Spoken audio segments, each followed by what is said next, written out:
The USDOJ entered a settlement with GovGuam in May of 2020. It resolves a lawsuit alleging that the Chamorro Land Trust program was discriminatory and violates the Federal Fair Housing Act. But Guam successfully argued that it actually expanded eligibility.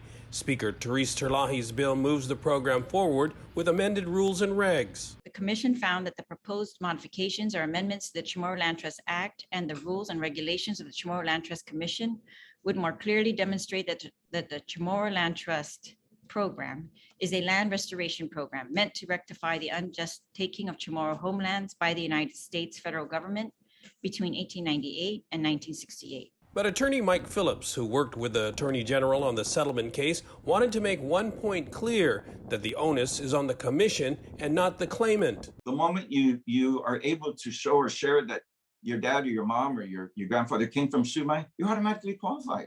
Automatically, because they took all of Sumai.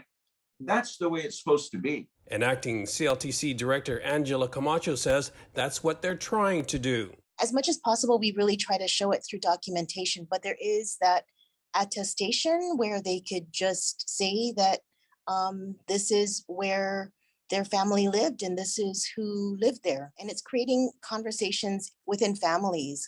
I noticed where there's this discussion about, who their great grandparents are and things like that. And we're not trying to make it difficult, but we are making sure that when the Attorney General's office calls our office, we're able to provide some type of documentation to show that we are following the settlement agreement.